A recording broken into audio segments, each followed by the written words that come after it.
Hello dear students, so today we are going to start our next lesson, that is light.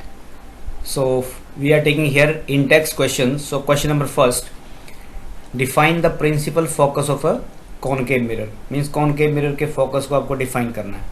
The principal focus of a concave mirror is a point on its principal axis to which all the light rays which are parallel and close to the axis converge after reflection from the concave mirror. Concave mirror में जो रे strike करेगी reflection के बाद जहाँ पे मिलेगी उसको बोलते हैं हम फोकस. तो यहाँ पे कॉनकेव मिरर की बात की थी, ठीक है. और रिफ्लेक्शन इसलिए लिखा क्योंकि कॉनकेव मिरर में रिफ्लेक्शन या कॉनकेव जो भी मिरर्स होते हैं उसमें रिफ्लेक्शन होती है, ठीक है. सो नेक्स्ट है question number second, the radius of curvature of spherical mirror is 20 centimetre. Means spherical mirror का जो कर्वेचर है, radius of curvature that is 20 centimetre. What is it's focal length? So students, you know the formula that focal length is equal to half of the radius of curvature. So radius of curvature is given here, that is 20 centimeters. So 20 by 2 means radius by 2, that is 10 centimeter. So the focal length is 10 centimeter. Okay. So question number third, name a mirror that give an erect and enlarged image of an object. This is very important question. Student यहाँ पे पूछा गया कि आपको mirror का नाम बताना जो कि इरेक्ट और एनलार्ज इमेज देता है ऑब्जेक्ट की, ठीक है. तो ये कॉनकेव मिरर है, ठीक है. जब आप फोकस और प्रिंसिपल जो फोकस और पोल के बीच में जब ऑब्जेक्ट को रखते तो पीछे बिहाइंड द मिरर एक बहुत बड़ी इमेज बनती है, दैट इज एनलार्ज इमेज. और इरेक्ट मीन्स ऊपर की साइड, ठीक है. इरेक्ट मतलब सीधी. So that is a concave mirror. Okay. So let's take next question. This is question number 4. Why do we prefer a convex mirror as a rear view mirror in vehicles? आपने देखा होगा गाड़ियों में, जैसे आपकी bike है, scooty है या आपके कार है, तो कार के साइड में राइट साइड जहाँ ड्राइवर बैठता है उसके राइट साइड में देखिए आप मिरर्स लगे होते हैं, ठीक है, बाहर to see the vehicles behind. तो उसमें क्योंकि वो स्मॉल डिमिनिश्ड इमेज दिखाता है, हमें smaller image than the object दिखाता है, इसलिए हम इसका यूज़ करते हैं. सो इसने लिखा कि why do we prefer this, ठीक है. So we prefer a convex mirror as a rear view mirror in vehicles because of 2 reason. 2 कारण से हम इसको यूज करते हैं students. First is convex mirror always produce an erect image of the object. हमेशा जो कॉन्वेक्स मिरर है वो इरेक्ट इमेज बनाता है, ठीक है. Means erect, do you know erect means कि सीधी एक स्ट्रेट इमेज बनाएगा convex mirror. Image formed in a convex mirror is highly diminished. और बहुत ही छोटे साइज की इमेज होती है और much smaller than the object. जितना ऑब्जेक्ट है उससे छोटी इमेज दिखाएगा वो. Due to which a convex mirror gives a wide field of view of the traffic behind. इसलिए हमें जितना भी पीछे ट्रैफिक होगा वो सारा का सारा उस मिरर में दिख जाएगा, क्योंकि वाइडर दिखाता है और डिमिनिश्ड इमेज दिखाता है. तो छोटे से एरिया में आपको बहुत ज़्यादा चीज़ें दिखा देगा.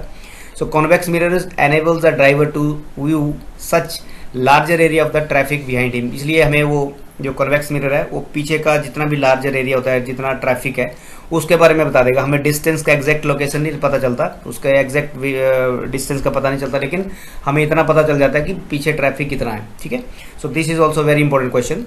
So question number next in page number 171. Question number 1 is find the focal length of a convex mirror whose radius of curvature is 32 centimeter. Find the focal length of a convex mirror whose radius of curvature is 32 centimeter. ठीक है. तो ये formula आपको पता है कि जो आपके पास फोकल लेंथ होती है that is half of radius. तो यहाँ पे पूछा हुआ कि फोकल लेंथ क्या है, तो रेडियस ऑफ कर्वेचर आपको 32 सेंटीमीटर दिया हुआ है, ठीक है. और कॉन्वेक्स मिरर है, कॉन्वेक्स मिरर है मतलब ये इसका जो कर्वेचर होगा that is 32 centimetre, that is positive. So focal length आएगी 32 by 2 that is 16 centimetre. Students यहाँ पे कुछ जो एप्लीकेशंस हैं मिरर की ये सिलेबस में हट गई है, लेकिन हमारे इंटेक्स बुक में क्वेश्चन है, ये इंटेक्स क्वेश्चन है, तो इसलिए हम इसको डिस्कस कर रहे हैं. मीन्स चलो अगर आपको पढ़ना है कभी आगे काम आएगा, ठीक है. हो सकता है 12th में ये टॉपिक आए तो आपको, इसलिए इसका एप्लीकेशन हम डिस्कस कर रहे हैं. Number second, a concave mirror produce 3 times magnified या जिसको बोलते हैं enlarge real image of an object placed at 10 centimetre in front of it. Where is the image located? तो आप देखिए कॉनकेव मिरर दिया हुआ है.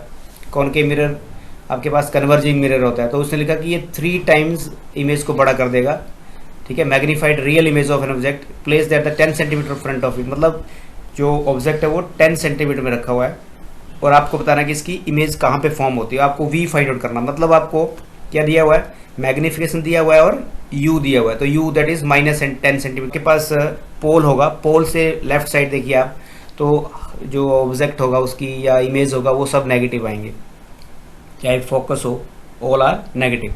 तो u is -10 centimetre and magnification is h'/h या -v/u in case of mirror. So इसने बोला कि 3 टाइम्स एनलार्ज इमेज, मतलब फॉर्मूले में माइनस है और v/u है, तो that is given is what 3 times लिखा है इसने कि 3 times enlarge real image of an object, object से 3 टाइम्स। तो v का मतलब क्या होगा कि 3 टाइम्स ऑफ u, ठीक है। -3 आ गया आपके पास ये, और v लिख सकते हैं हम, that is v is equal to minus minus cancel हो जाएगा तो +3u, क्योंकि ये राइट साइड बनेगी इमेज। तो u -10 सेंटीमीटर है, तो मैग्निफिकेशन में आप वैल्यू पुट कर देंगे -v/u, m की वैल्यू -3, ये देखिए आप -3 है, और v की वैल्यू -v है, तो आपके -v क्योंकि आपको ये फाइंड आउट करना है, ठीक है। तो आप नीचे आ गया आपके पास u की वैल्यू -10, दिस इज गिवन। तो आप यहाँ से कर सकते हैं v इज इक्वल टू -+30 और फिर माइनस उस तरफ जाएगा आपके पास -30 सेंटीमीटर, ठीक है। तो आपके पास जो ये आ गया 3 time of u that is -30 centimetre. तो इमेज बनेगी, देखिए आपके पास u 10 था तो 3 टाइम बन गया 30 centimetre, -30 centimetre. Thus the image is located at a distance of 30 centimetre from the mirror on the object side of the mirror, means pole के behind, क्योंकि ये कौन सा मिरर है, कॉनकेव मिरर। तो कैसी इमेज बनाता है, आपके आपने देखा होगा ये रियल इमेज बनाता है, because the image is real, तो ये नेगेटिव में आएगा। नेक्स्ट क्वेश्चन देखते हैं। So this is one of the most important question, page number 176 देखिए आप अपनी NCERT, open your NCERT book and see the page number 176। Question number 1, a ray of light travelling in air enters obliquely into water, means ray आ रही है कोई, तो वो normal से थोड़ा बेंड होगी, मींस उसको तिरछी सी लाइट पड़ी उसमें वाटर में। Does the light ray bend towards the normal और away from the normal, why? तो आपको बताना है कि क्या light bend towards the normal और अवे फ्रॉम द नॉर्मल, कैसे लाइट वेंड करती है। तो स्टूडेंट जब आप रेयर से डेंसर मीडियम में जाते हैं तो जो नॉर्मल आप ड्रॉ, जहाँ पे लाइट, जैसे मान लो ये लाइट आपके पास इधर से आ रही है सीधी ऐसे इस सरफेस में, तो यहाँ से आप नॉर्मल ड्रॉ करेंगे नीचे, तो अब जो रे स्ट्रेट जा रही थी थोड़ा सा बेंड करेगी, इस तरफ कर जाएगी। क्यों करेगी? क्योंकि अंदर डेंसिटी ज़्यादा है, वाटर की डेंसिटी ज़्यादा है, इसलिए वो it will bend towards the normal. मतलब स्पीड कम होने से क्या हो, जैसे आप पानी में चलते हैं तो आपकी स्पीड कम हो जाती है, हवा से पानी में जाएंगे तो आप क्या करेंगे, थोड़ा सा मतलब आपकी स्पीड कम होने से आपकी जो स्ट्रेट लाइन है वो थोड़ा सा टिल्ट कर जाएगी, ठीक है। तो क्या है यहाँ इसका answer, the light ray bend towards the normal because of ray of light goes from rare medium to denser medium and answer is because of density, ठीक है। डेंसिटी की वजह से इसकी स्पीड कम हो जाएगी, ठीक है। नेक्स्ट क्वेश्चन है, second question, light enters from air to glass having refractive index 1.5 है, मतलब म्यू दिया हुआ है आपको पास, जैसे वो म्यू लिखो या एन लिखो, आपकी बुक में जो भी लिखा हुआ है इसको ये रिप्रेजेंट करता है एन, रिफ्रैक्टिव इंडेक्स को, ठीक है।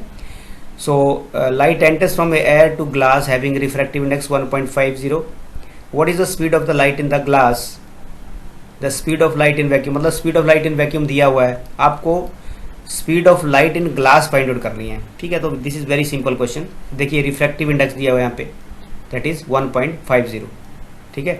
और ग्लास का रिफ्रैक्टिव इंडेक्स है, this is G, and G mean glass refract 8 लिखा हुआ है, this is not 8, this is जी।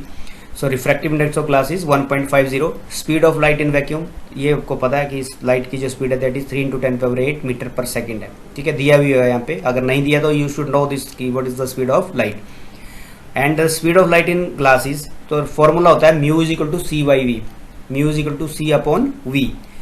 तो आप देखिए यहाँ पे इसने पूछा कि what is v, v is but c/n, मतलब जो म्यू जो मैंने बोला, म्यू की जगह आप n लिख देंगे। So speed of light in glass is c/ng, मतलब refractive index of the glass. तो आप देख सकते हैं यहाँ पे रिफ्रैक्टिव इंडेक्स की वैल्यू दी हुई है और यह हो जाएगा 30, तो 30/15 दैट इज 2 × 10⁸ मीटर पर second. Next question is question number 3, find out from table 10.3 the medium having highest optical density, also find the medium with lowest optical density, ठीक है। इसमें पूछा कि find out from table, table देखना है आपको जो आपकी बुक में दिया हुआ है, पेज नंबर जो भी उसमें पेज होगा 10.3 टेबल है, the medium having the highest optical density, also find the medium with lowest optical density, ठीक है। तो आपको बताना कि मैक्सिमम ऑप्टिकल डेंसिटी किस में ज़्यादा है किस में कम है। तो टेबल में देखिए आप, तो डायमंड का सबसे ज़्यादा रिफ्रैक्टिव इंडेक्स होता है, so it has highest optical density. ठीक है, हाईएस्ट ऑप्टिकल डेंसिटी मीन्स जब आपको रे पास करेंगे रिफ्रैक्टिव इसमें डायमंड में, तो वो उसकी जो रे है वो that will bend towards the normal के बिल्कुल क्लोज आ जाएगी, क्योंकि वहाँ पे उसकी डेंसिटी ज़्यादा है, इसलिए it having highest optical density. ठीक है, सो एयर की जो refractive index that is 1.003, so it having lowest optical density, इसकी ऑप्टिकल डेंसिटी क्या है, कम हो जाएगी। ठीक है, कम डेंसर है as compare to diamond. Next है question number 4, you are given kerosene, turpentine and water, in which of these does the light travel fastest, use the information given in table 10.3। तो आपको टेबल देखना है और table में देखिए आपकी किसकी सबसे ज़्यादा डेंसिटी है, जिसकी ज़्यादा डेंसिटी होगी उसमें स्पीड कम हो जाएगी, जिसकी कम रिफ्रैक्टिव इंडेक्स है उसमें स्पीड ज़्यादा हो जाएगी। तो देखिए आप यहाँ पे कैरोसिन का 1.44, टर्पेटाइन का 1.47, आपको याद करने की ज़रूरत नहीं है इसमें, सिंपली आपको टेबल देखना है। ठीक है, तो उसमें सब कुछ दिया होगा। Refractive index of water is 1.33 because water has the lowest refractive index, पानी का सबसे कम रिफ्रैक्टिव इंडेक्स है। ठीक है, रिफ्रैक्टिव इंडेक्स का मतलब है कि speed of light in vacuum to the speed of light in medium, तो C/V जो फॉर्मूला आपने पढ़ा है उसको बोलते हैं रिफ्रैक्टिव इंडेक्स। ठीक है, so therefore the light travels fastest in this optically rare medium than kerosene and turpentine, क्योंकि रिफ्रैक्टिव इंडेक्स जिसका कम है उसमें speed mu is equal to C/V। ठीक है, जिसमें म्यू ज़्यादा है, जैसे आप V ऊपर ले जाओ C/μ लिख दो, जिसका रिफ्रैक्टिव इंडेक्स कम है उसमें स्पीड ज़्यादा होगी। तो ऐसे आप इसको डिस्कस कर सकते हैं।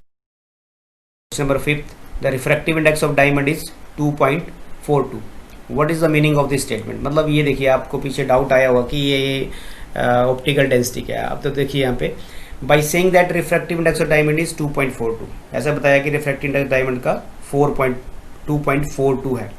इसका मतलब speed of light in diamond is lower by a factor of 2.42, mu is equal to C/V। ठीक है, तो अगर आप V ऊपर लेके जाएं तो C/V करेंगे तो 2.42 क्या लिखा है यहाँ पे, we mean that speed of light in the diamond is lower by a factor of 2.42 related to that in vacuum. ठीक है, तो ये मतलब हुआ इसका कि जो स्पीड ऑफ लाइट होगी डायमंड की that will be lower by a factor of 2.42 related to that in vacuum. मतलब आप फॉर्मूला यूज करेंगे mu is equal to C/V, तो V ऊपर लेके जाएंगे और C/μ करेंगे, तो ये इतने फैक्टर ये कम है। फिर पेज नंबर 184 पे आ जाओ कि define one dioptre of a power of lens. Dioptre मतलब पावर ऑफ ए लेंस। ठीक है, तो वन डायोप्टर आपको फाइंड आउट करना है, तो आपको ये मीटर में इसको, क्योंकि देखो लेफ्ट साइड लिखेंगे आप पावर का यूनिट लिखेंगे डायोप्टर, और राइट साइड लिखेंगे 1/f, और f क्या है, फोकल लेंथ इन मीटर। तो क्या बन गया आपके पास, one dioptre is the power of a lens whose focal length is 1 metre. ठीक है, the one dioptre of a power of a lens is whose focal length is 1 metre, जिसकी focal length 1 metre उसको हम बोलते हैं one dioptre. ठीक है, next है a convex lens forms a real and inverted image of needle at a distance of 50 cm from it. Where is the needle placed in front of the convex lens if the image is equal to the size of the object? Also find the power of a lens. Here u is equal to minus हो गया यहाँ पे, this is not plus, this is minus 50 centimetre. ठीक है, so you keep in mind here, क्योंकि object always placed in a negative distance. ठीक है, क्योंकि ये पोल से लेफ्ट साइड होगा। So here v is 50 centimetre, क्योंकि क्वेश्चन में लिखा है कि इमेज जो है वो इन्वर्टेड इमेज बन रही है 50 सेंटीमीटर, तो राइट साइड में इमेज बनेगी, कॉन्वेक्स लेंस है तो उस साइड क्या होगा आपके पास प्लस 50 आ जाएगा आपके पास, तो v की वैल्यू क्या आएगी 50 centimetre, because the real image is the same size as that object. इसने लिखा है कि जितना साइज का ऑब्जेक्ट है उतनी ही इमेज बनेगी। So look at this, here v is equal to 50 centimetre. 50 centimetre मतलब आपके पास जो इमेज है वो राइट साइड में बनेगी, तो इमेज आपके पास 50 प्लस में आएगा 50 centimetre, because the real image is of the same size as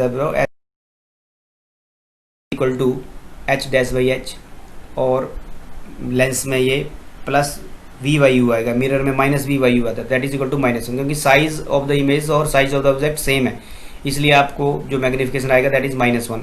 तो आपके पास u जो था वो -50 सेंटीमीटर, और आपके पास जो इमेज बनी दैट इज 50 सेंटीमीटर। तो यहाँ पे लिखा हुआ कि u is equal to -50 centimetre, और आपके पास जो वी है आपके पास, दैट इज -50 सेंटीमीटर। लेकिन यहाँ पे माइनस नहीं आएगा, यहाँ पे आपके पास प्लस आएगा। क्यों? क्योंकि आपके पास जो इमेज है that is right side of the lens. So 1 by f is equal to 1 by v minus 1 by u. This is a lens formula we are applying here. So 1 by v is what? 50. तो आपके पास v जो 50 है, ये 50 होगा, plus होगा, इसने यहाँ पे लिखा हुआ है, लेकिन ये जो इमेज होगी that is 50 plus 50 minus 1 by u. u is what? -50. u के आपके पास -50 है। ठीक है, ये तो सिर्फ इसने ये बताया कि ये ऑब्जेक्ट और इमेज जो आपस में बराबर है। ठीक है, तो आपके पास आ गया -1 by -50, तो 1 by v minus 1 by u, तो v पॉजिटिव u नेगेटिव, तो माइनस माइनस प्लस हो गया। देखिए यहाँ पे तो बन गया 2 by 50 एलसीएम लेने के बाद 1 by 25। सो फोकल लेंथ आ गई 25 सेंटीमीटर, और इसको मीटर में स्टैंडर्ड यूनिट में कन्वर्ट करेंगे that is 0.25 metre. So power क्या आएगा आपके पास? Power of lens is 1 by f, 1 by focal length, ये फॉर्मूला आपके पास। तो फोकल लेंथ की वैल्यू पुट कर दी 0.25, तो ये हो जाएगा 100 by 25, तो 25 4 सा 100, दैट इज 4 डायोप्टर, मतलब मीटर में कन्वर्ट किया, और ये आपका जो यूनिट आ गया पावर का दैट इज इन डायोप्टर। ठीक है, सो नेक्स्ट क्वेश्चन लेते हैं, क्वेश्चन नंबर 3 लेते हैं। Find the power of a concave lens of focal length 2 metre. ठीक है, सिंपल क्वेश्चन है, आपको पावर निकालनी, तो पावर क्या होता है? 1 by f। तो यहाँ पे ये आप देखिए, यहाँ पे पावर आ गया 1 by f, क्योंकि गिवन आपके पास क्या है? फोकल लेंथ 2 मीटर है। ठीक है, लेंस दिया हुआ है, तो देखिए आप, because the focal length of a concave lens is negative. Concave lens क्या है आपको पता है कि वर्चुअल इमेज बनाता है ये, तो नेगेटिव आएगा। Focal length of a concave lens is f is equal to -2 centimetre, 2 metre आएगा यहाँ पे। To find the power of a lens, power is 1 by f। तो सिंपल आपको वैल्यू पुट करनी है 1 by f। आप डायरेक्ट ऐसे इस फॉर्मूले का यूज करिए और यहाँ पे वैल्यू 1 by -2 करिए और डिवाइड करके -0.5 dioptre. So the power of a concave lens is -0.5 dioptre.